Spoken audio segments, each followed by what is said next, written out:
বন্ধুরা কেমন আছো? চলে এসেছি আবার সেই রেড ক্যাটের পিকনিক। হ্যাঁ, এবারের পিকনিক 4 তারিখে হয়ে গেছে। হ্যাঁ, এই বাস করেই আমরা এবারে গেছিলাম আমাদের পিকনিক করতে গর্জন। আর ওই যে তাকে তো নিশ্চয়ই চিনতে পারছো। হ্যাঁ, নারকোল ফাটিয়ে আমাদের পিকনিকের শুভ সূচনা করলাম, বলবাম। আর এইভাবেই শুরু হলো আমাদের যাত্রা। মোটামুটি সকাল সকাল সবাই এসে পড়েছি, বাসও এসে গেছে, সমস্ত কিছু রেডি, বেরিয়ে পড়বো। আর সে আসছে দুপুরবেলা, তার একটু দোকানদারি করে তবেই সে আসবে। আর এই ব্লগটা কিন্তু একটু বড়ই হবে, আর যারা একটু ছোটোর মধ্যে দেখে নিতে চাইছো তাদের জন্য একটা আগের ব্লগ করে দিয়েছি, সেটা ছোট ব্লগ, কিন্তু এটা একটু ডিটেলস আছে, পুরো ডিটেলস নেই, যদিও পুরো ডিটেলস কোনোদিনই থাকবে না। তো যাই হোক, সকাল সকাল বাস ছেড়ে দেওয়া হলো গর্জন। আমাদের আরও দুটো বন্ধু কিন্তু রাস্তা থেকেই উঠবে। একজন উঠবে ওখানে গিয়েই হাওড়ার সামনে থেকে, আর আরেকজন উঠবে উলবেড়িয়া স্টেশনের পর থেকে। তো যাই হোক, বাসে আমরা সবাই মিলে উঠে পড়েছি, বাস ছেড়ে দিল। এবারে ও খুব সুন্দর মজা, বাসটাও সত্যি খুব সুন্দর ছিল। এবারে আগেরবারে যদিও রুটের বাস করাতে সবাই বলেছিল একটু বাসটা ভালো হয়নি, তো যাই হোক এবারে একটু ভালো বাস করাও হয়েছে এবং ড্রাইভার দাদাও খুব সুন্দর, আতিথেয়তায় আমরা মুগ্ধ। তো যাই হোক, ছেড়ে দিয়েছি। আমরা জাস্ট কোলাবাড়ি ব্রিজ বের করছি, পেরিয়েই আমাদের তোতা চলে এসছে। এবারে পিকনিক এর তত্ত্বাবধানে স্পট বুকিং থেকে শুরু করে ডেকোরেটার্স, ক্যাটারিং, সমস্ত কিছু আয়োজনে তোতা। যাই হোক, এই বাসের মধ্যে টিফিন ব্যাগ চলছে, এবারে পরে টিফিন দিয়ে দেওয়া হবে। যাই হোক, সবার সাথে পরিচয় করে দিই, সবার সাথে পরিচয় রয়েছে, আর নতুন করে পরিচয় করার কিছু নেই, তাই সবাইকে একবার করে দেখে নেওয়া হোক। মোটামুটি সবাই আছে যারা যায় প্রত্যেক বছর। হ্যাঁ, আমাদের কিছু পুরনো বন্ধু বান্ধবরা এবারে আসতে পারেনি, তাদের নানা রকম অসুবিধা থাকার জন্য আশা করব সামনে যখন আবার পিকনিক হয় তারা যেন যোগদান করে। আর মোটামুটি এখানে সবাইকেই চেনা, আর নতুন করে পরিচিতি সেই জন্যই কারণ দিচ্ছি না, তবুও সবাই মিলে এসছি, সবার কাছে একবার করে ঘুরে যাওয়া, এই আর কি। তো যাই হোক, টিঙ্কু আবার অনেক বছর পরে আমাদের সঙ্গে আবার জয়েন করেছে, আর তার কিছু বলার নেই, কারণ আমাদের প্রতিযোগী মুক্ত সঙ্গী। যাই হোক, বাচ্চা পার্টি পিছন দিকে যা করার শুরু হয়ে গেছে। রাজু ভাই এসছে অনেক বছর বাদে, আর বাচ্চা পার্টিতে দেওয়ার এনজয়মেন্ট, তাই ওদেরকে একদমই পিছনে পাঠিয়ে দেওয়া হয়েছে। ওরা ওদের এনজয়মেন্ট করার জন্য ওরা পিছনেই থাকে, আমরা একটুখানির জন্য এসছি। সামনে এই যে আমি, এবারে আবার সেই আমি। আর এখানে সকালের টিফিনে মোটামুটি ছিল, এবারে ছিল ডিম, কলা, কেক, দুরকম ভুজিয়ার প্যাকেট ছিল, আর ছিল একটা করে জলের বোতল। যাই হোক, সবাই টিফিন খেতে ব্যস্ত, রেস্ট নিয়ে নেওয়া, কারণ স্পটে নেবে তো অনেক খাটাখাটনির ব্যাপার, নাচানাচির ব্যাপার, অনেক কিছু আছে। বাস হাইওয়ে ধরে নিয়েছে, বাস এবার বাসের মতো করে চলেছে। তবে আজকে দেখলাম প্রচুর বাস আমাদের মতন পিকনিক করতে যাচ্ছে, মোটামুটি সবার সাথেই দেখা। আর বাবাইয়ের বাড়ি থেকে বাবাইকে বলেই দিয়েছে কলা ছাড়া কিছু যাতে না খাওয়া হয়, সেই জন্য মোটামুটি যতজনের টিফিনে কলা গেছে তার অর্ধেকটাই বাবাই খেয়েছে। ও আর অন্য কিছু খাচ্ছে না, ও শুধু কলাই খাচ্ছে। এইবারে আমাদের চালক, আমাদের ড্রাইভার দাদা আমাদেরকে নিয়ে যাচ্ছে। হ্যাঁ, আমরা মোটামুটি উলবেড়িয়া স্টেশন দিয়ে ঢুকে গেছি। হ্যাঁ, আমাদের আরেকটা বন্ধু সনাতন, তাকে দেখাতে পারলাম না, সেই সময় ভিডিওটা করতে পারিনি, জ্যাম ছিল বলে। আমরা মোটামুটি চলে এসেছি গড়চম্বুক, এই সেই 58 গেট। যদিও আমরা এইখানটায় পিকনিক করছি না, এই বাঁদিকেই এইটা নদীটা ব্রিজটা পার করে বাঁদিকে এই দিকটাই হচ্ছে পিকনিক স্পট। আমরা যদিও এইটা পাবলিক পিকনিক স্পটে পিকনিক করব না, এবছর এই যে বলেছিলাম আমাদের প্রাইভেট জায়গা তোতা করে দিয়েছে। আর এই সেই জামাইবাবু, এনার তত্ত্বাবধানে পুরো অ্যারেঞ্জমেন্ট, এনারই জায়গাতে আমরা এবার পিকনিক করছি। সবাই মিলে এসে গেছি আমরা রাস্তার ধারে, এখানে নামছি একে একে করে এবং ওই দিকে ওই নদীর দিকটায় চলে যাব। ওইখানেই আমাদের আজকের স্পট এবং এখানেই সমস্ত অ্যারেঞ্জমেন্ট করাই আছে। হ্যাঁ, তো একটু পরে গেলেই সেটা দেখাচ্ছি। একে একে করে সবাই নেমে এসেছি। সকালের এক প্রকার একটা টিফিন খেয়ে মোটামুটি সবাই চার্জ। আর এই যে সনাতন, এই উলবেড়িয়া থেকে উঠেছিল, আর এটা তো স্বপন, প্রসঞ্জিৎ, পাপন, কাকা, পাপাই, মোটামুটি ভোলা, এই সবাই নেমে গেলাম। সোমনাথ প্রত্যেক বছরের সাথী, টিঙ্কু আবার 2-3 বছর বাদে আবার জয়েন, রাজুয়া, দীপ, চিন্টু, সুজয়, মনোজ, গৌতম, চলে এসছে, সবাই নেমে গেছে। এবার একে একে বাস বেরিয়ে গেল, বাস আগে গিয়ে ঘুরিয়ে আসবে। এই বাস ঘুরিয়ে চলে এসছে। এবার বাস এই জমিতে নেমে এখানে বাস আমরা পার্কিং করে দেবো। পার্কিং করে দিয়ে আমরা আমাদের স্পটের দিকে চলে যাব। খুব সুন্দরভাবে বাস এসে বাস নিজস্ব জায়গায় চলে গেছে এবং আমরা একে একে এবার সবাই মিলে চলে এসেছি স্পটে। এই বাস আমাদের এখানে পার্কিং করে দেওয়া হয়েছে, মালপত্র নিয়ে আসা হয়ে গেছে। আর এই হচ্ছে আজকের আমাদের স্পট। চেয়ার টেবিল, ছাতা লাগানো, সব কিছুই বক্স অ্যারেঞ্জমেন্ট, সব কিছু। নৌকা বিহার আমরাই একমাত্র করেছি। ওখানে নৌকা বিহার বন্ধ হয়ে গেছে, যেহেতু আমরা লোকাল সাহায্য পেয়েছিলাম, জামাইবাবু ছিল, জামাইবাবুই সমস্ত কিছু আমাদের করে দিয়েছে। থ্যাঙ্কস টু তোতা, এর জন্য তোতাকে অসংখ্য ধন্যবাদ এই অ্যারেঞ্জমেন্ট অ্যারেঞ্জ করার জন্য। তো যাই হোক, এখানেই আমাদের পিকনিক আজকের মতো শুরু। এই আমাদের চেয়ার টেবিল ছাতা সব পাতা হয়ে গেছে, একে একে করে নেমে এসে। আর জামাইবাবুর তত্ত্বাবধানেও চলে এসছে আলুর পরোটা, লুচি আলুর দম। আমাদের বলেইছিলাম যে আমরা বাস থেকে ফোন করে দেবো আমাদের লুচি আলুর দম রেডি করে রাখার জন্য। তো মোটামুটি রেডি করেই রেখেছিল, আর এগুলো রেডি হওয়া শুরু করে দিয়েছে একে একে সবার খাবার। আর লুচি আলুর দমের পরেই এবার আস্তে আস্তে দুপুরের দিকে অ্যারেঞ্জমেন্ট এগোতে থাকছে, কারণ খাওয়া দাওয়ার তো কোনো রকম কোনো কমি নেই, সব কিছুই চলছে। এই বাটারফ্লাই, দুপুরের বাটারফ্লাইয়ের জন্য আমাদের ছিল স্ন্যাক্সে চিকেন পকোড়া আর ফিশ পকোড়া। আর এই মোটামুটি ছাতাটা খুলে রাখা যাচ্ছে না, তার কারণ হচ্ছে প্রচণ্ড হাওয়া দিচ্ছিল বলে ছাতাগুলো খুলে রাখা যাচ্ছে না। তো যাই হোক, সবাই এরকম বেশ টেবিল চেয়ার পাতা হয়েছে, কাপড় লাগানো, একটা আলাদাই অনুভূতি। বক্স বাজছে, এবার খাওয়া দাওয়াটা শুরু হবে। এই সকালের কড়াইশুটির কচুরি, আলুর দম আর মোয়া দিয়ে। মোয়াটা স্পন্সর করেছে আমাদের রাজুদা, প্রত্যেকবারই করে থাকে মোয়া। তো যাই হোক, এই কড়াইশুটির কচুরি আর এই আলুর দম খেয়ে এবার পিকনিকের রং আস্তে আস্তে পারদ চড়তে থাকছে। তো যাই হোক, এই সেই পারদ চড়ার নমুনা শুরু হয়ে গেছে।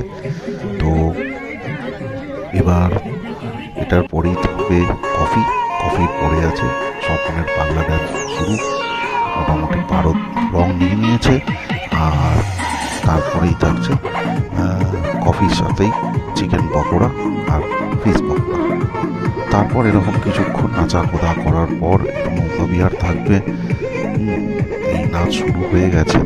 মোটামুটি সবাই সবার মতো করে এনজয়মেন্ট একদিনের বা একদিনও বলা এক বেলার সবার সাথে সমস্ত বন্ধুরা একত্রিত হয়ে এরকম নানা রকম পোজে অঙ্গভঙ্গি করে নাচা, সবার সঙ্গে দেখা করা, সাক্ষাৎ করা, এটা সবসময় ক্ষেত্রে হয়তো হয়ে ওঠে না।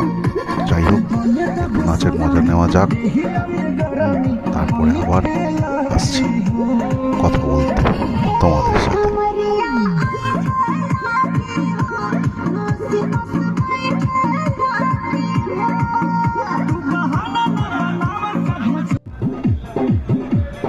মোটামুটি এক রাউন্ড নাচা কোদা হয়ে যাওয়ার পরে আবার এখানে শুরু হয়ে গেছে রান্না টান্না। তো জোর কদমে চলছে। অনুপ এবারে পুরো রান্নার জায়গাটা সামলে নিয়েছে, কোনো রকম ব্যাপারই ছিল না।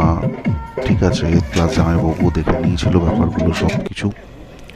এখানে পকোড়া রেডি হচ্ছে, ওদিকে একটার মধ্যে মাংস দমে বসে গেছে। কারণ আমাদের তো পুরো রাত অবধি খাওয়া দাওয়া ছিল। দুপুরবেলা ছিল ভাত, ভেজ, ডাল, মাংস, বাটার ফ্রাই, আবার সন্ধ্যাবেলা কফি, রাত্রেবেলা ডিনার প্যাকড ছিল। রাত্রেবেলা ডিনারে ছিল জিরা রাইস আর চিকেন কষা। যাই হোক, এই ফিশ পকোড়া আর চিকেন পকোড়া নিয়ে সকুদা চলে যাচ্ছে নৌকা বিহার করতে। সকুদার সঙ্গে এখানে অনেকেই আছে, রাজু আছে, নানু আছে, রাজু আছে, স্বপন আছে, ভোলা আছে, অজয় আছে। তো যাই হোক, ওরা এই নৌকা ছেড়ে দিল, নৌকা নিয়ে ওরা বেরিয়ে পড়লো নৌকা বিহার করতে। এইখানেই এই নৌকা এদিক ওদিক করে ওদিকে একটু নিয়ে গিয়ে ওদিকটা নিয়ে যাচ্ছে। ওরা গেটের ওদিকে যাচ্ছে না, ওরা গেটের ঠিক উল্টো দিকে চলে যাচ্ছে। তো ভালোই লেগেছে এরকম নৌকা বিহার করতে। এবার অনেকেই নৌকা বিহারে যেতে রাজি হচ্ছে না, ভয় পাচ্ছে, কারণ এরকম ডিঙি নৌকা। তো যার কারণে যাদের যাদের ইচ্ছা হয়েছে তারা গেছে সবাই মিলে। এই নৌকা বিহার করতে করতে একটু জল কেলি করতে ওদের ইচ্ছা হয়েছে, তাই ওরা একটু জল নিয়ে একটু মজা, একটু আনন্দ। যাই হোক, খুব সুন্দর একটা পরিস্থিতি। যাই হোক, সবাই মিলে যাচ্ছে। তো এবারে পিকনিকটা খুব ভালোই হচ্ছে। এই ব্লগটা তো বড় থাকবেই, বলা আছে। ছোট ব্লগ যাদের ছোটোর মধ্যে দেখতে ইচ্ছা, সব কিছু আছে, তাদের জন্য ছোট ব্লগ রয়েছে। চিকেন পকোড়া আর ফিশ পকোড়া খেতে খেতে, মজা করতে করতে নৌকা বিহার। এবং এদিকটা আরও নৌকাও চলছে, ওই যে শিকারা মতো করেছে, সেখান থেকেও লোক যাচ্ছে। এদিকে পিকনিক স্পটগুলো প্রাইভেট পিকনিক স্পট, তো এদিকে বেশি ভিড় ভাড়া হয় না। তো এটা জাস্ট একটা আনন্দ, সবাই সবার মতো করে করছে। তো যারা যারা যাওয়ার গেছে, এই সবাই আবার ফিরে আসছে। আমি তাদের একটু ভিডিও করছিলাম। এইটা তো ফিরে এসছে ওরা মোটামুটি ভালোই আনন্দ করে। আবার একটু ফিরে আসার পর এবার একটু নাচের আবার আসর জমবে, একটু নাচানাচি হবে। পিকনিক মানেই তো একটু আনন্দ, একটু মজা, একটু নাচ। তো যাই হোক, দুপুর গড়িয়ে যাচ্ছে, খাওয়ার সময় হয়ে যাচ্ছে, এবার একটু চান করে নেওয়ার পালা। তো যাই হোক, সবাই এখানে একটু স্নান করে নিচ্ছে, যাদের যাদের স্নান করার ইচ্ছে। কারণ অত ওই পাপন তো স্নান টান করে না। তো এখানেই আর কি ওই দেখেছে গায়ে ময়লায় পুরো জল কালো হয়ে যাচ্ছে। তো ওই সাবানও দিচ্ছে, কালো সাবান হয়ে যাচ্ছে, তাই না? এখানে জল ফেলতে পেয়েছে, ওই চানটা করে নিচ্ছে ওই মুখ দিয়ে কোনো রকমে। এখানে সবাই একে একে স্নান করেছে, যারা সাঁতার কাটতে যারা তারা সাঁতার কেটে স্নান করেছে। এই করতে করতে একটু সবাই একটু আপনের সাথে মজার পর আর কিছু করার নেই। স্নান পর্ব শেষ, স্নান পর্ব শেষের পর একটু খাওয়া দাওয়া করে ফেরার আগে একটু নাচ গান হইচই এই তার চলছে। নৌকা বিহার করে আসার পর আবার সেই নাচ চলুক, সেই নাচের ভিডিও।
जैसी चाल, ये काली काली आंखें, ये गोरे गोरे गाल, ये तीखी तीखी नजरें, ये हिरनी जैसी चाल, देखा जो तुझे जानम। এই যে নাচ এতক্ষণ ধরে চলছে, আমরা ভাবছি কখন পিন্টুদার রুমাল বেরোবে, কখন পিন্টুদার রুমাল বেরোবে। এই সেই সময় এসে গেছে রুমাল বের করার। কারণ এই পিন্টুদার রুমাল ডান্সটাই আমি অনেকক্ষণ ধরে অপেক্ষা করছিলাম, যে পিন্টুদার রুমাল ডান্স কতক্ষণ হবে। যাই হোক, এই সেই মুহূর্তে রুমাল ডান্সে রুমাল বেরিয়ে গেছে পিন্টুদার। সকাল থেকে অনেক চেষ্টা করার পর, দুপুর করানোর পর সেই রুমাল ডান্স শুরু হয়েছে, রুমাল বেরিয়েছে। তো যাই হোক, আবার আমরা একটু রুমাল ডান্সই দেখি। দেখতে দেখতে আবার মজা করতে করতে এবার আস্তে আস্তে দুপুরের খাবার দিকে আমরা এগিয়ে যাবো। চলো ডান্স দেখতে থাকি। তো যাই হোক, ডান্স দেখতে দেখতে এসে গেছে সে। বলেছিলাম যে সে দুপুরের পরে আসবে, দোকান বন্ধ করে জয়ধ্বনি সহকারে তাকে আমরা আগমন জানালাম। সে এসে গেছে। এবার পুরোপুরি পিকনিকের দায়িত্ব তার কাঁধে তুলে দেওয়া হচ্ছে। এবার সমস্ত দায়িত্ব সে নিজে একা হাতে সামলাবে। এসে গেছে সে আমাদের মধ্যে। আরও আর এক বন্ধু এসে উপস্থিত হয়েছে। সে কাজের সূত্রে এখানে এসছে, যদিও সে পিকনিকে আসেনি, কাজের সূত্রে এসেছিল, সামনাসামনি ছিল, তাই ফোন করে আমাদেরকে বলতে আমরা তাকে উষ্ণ অভ্যর্থনা জানিয়েছি ছিলাম আর কি। তো যাই হোক, যার কথা বলছিলাম, হ্যাঁ, ওই এসে গেছে শ্যাম। আর শ্যামের ওয়াইফকে নিয়ে এসেছিল সামনেই কোনো কাজে। যাওয়ার পথে আমাদের সঙ্গে দেখা করে গেল, ভালো লাগলো এসেছে বলে। তারপরে এরপরেই আমাদের খাওয়া দাওয়ার পালা। তো খাওয়া দাওয়া তো হয়ে গেল। এই খাওয়া দাওয়া পর্ব এসে গেছে, সবাই যার মতো খাচ্ছে, সবাই শরীর মোটামুটি নিচে গুড়ি ক্লান্ত হচ্ছে। নাচা কথা করে আবার খাওয়া দাওয়ার পরে হজমের জন্য ডান্স, সবাই মিলে একটু ডান্স উপভোগ করি। कभी कभी पल ये मिले हस्ती में, आओ झूमो नाचो गाओ मस्ती में, जिले ले आयो आयो जिले ले, मस्ती में आयो आयो जिले ले।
मचने धूम मचे जमने रंग जमे, उड़ने रंग उड़े मस्ती का, हब में खोके जियो दीवाने होके जियो, जीने का ले लो मजा। जिले ले आयो आयो जिले ले, मस्ती में आयो आयो जिले ले। डूबा डूबा डूबा डूबा दिल डूबा, नई नई मस्ती में हर दिल डूबा। कभी कभी पल ये मिले हस्ती में, आओ झूला जगाओ मस्ती में, जिले ले आयो आयो जिले ले, मस्ती में आयो आयो जिले ले।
ব্যাস আমাদের এই শেষ গানে মোটামুটি পিকনিক শেষ। এবার সমস্ত গোছানোর পালা। পিকনিক শেষের পর্যায়ে মোটামুটি সবার শরীরই ক্লান্ত, সারাদিনের ধকল নাচানাচি করে আর পারা যাচ্ছে না। যাই হোক, বিদায় জানিয়ে এবছরের মতো পিকনিককে আমরা গড়চুম্বকে বিদায় জানাচ্ছি। আবার হয়তো নতুন বছরে নতুন কোনো জায়গায় আবার ফেরা। যাই হোক, ফিরতে ফিরতে অনেক রাতই হয়েছে, রাস্তা খুব জ্যাম ছিল, বাসে করে এটা ফেরার মুহূর্ত। তারপরেই আমরা মোটামুটি পাড়ায় ঢুকে যাব আর কিছুক্ষণের মধ্যেই। এবারে রাস্তা জ্যামের জন্য আমাদের একটু ফিরতে দেরি হয়ে গেছে। যাই হোক, পাড়ায় আমরা ঠিক যেখানে দাঁড়িয়েছি সেখান থেকেই সকালবেলা বাস ছেড়েছিলাম। আমাদের পাড়া মুরগিহাটা বাস এসে দাঁড়িয়ে পড়েছে। সবাই একে একে বাস থেকে নেবে বাড়ি ফেরার পথে। সবাই মোটামুটি ঠিকঠাক সুস্থ শরীর নিয়ে আমরা ফিরে পড়েছি। আর এই পিছন দিকে চলছে আমাদের রাতের ডিনার, যেটা বলেছিলাম প্যাকড। হ্যাঁ, জিরা রাইস আর চিকেন কষা। সবাই একে একে হাতে করে নিয়ে যে যার বাড়ির উদ্দেশ্যে তার হাতে সে তুলে দিচ্ছে আজকের রাতের ডিনার। আর এইভাবেই সবাইকে আমরা রেড ক্যাটের সমস্ত সদস্যকে বিদায় জানাচ্ছি। আগামী বছর হয়তো আবার দেখা হবে 2027-এর পিকনিক। তো চলো, বাসও ফাঁকা, সব কিছু শেষ। আমরা আস্তে আস্তে এবার নিজেরাও বাড়ির পথে পা বাড়াচ্ছি। ড্রাইভার দাদা খুব সুন্দর ছিল, খুব ভালো লেগেছে, ওনার সঙ্গে খুব ভালো লেগেছে। ভালো থাকবে সবাই। শুভরাত্রি।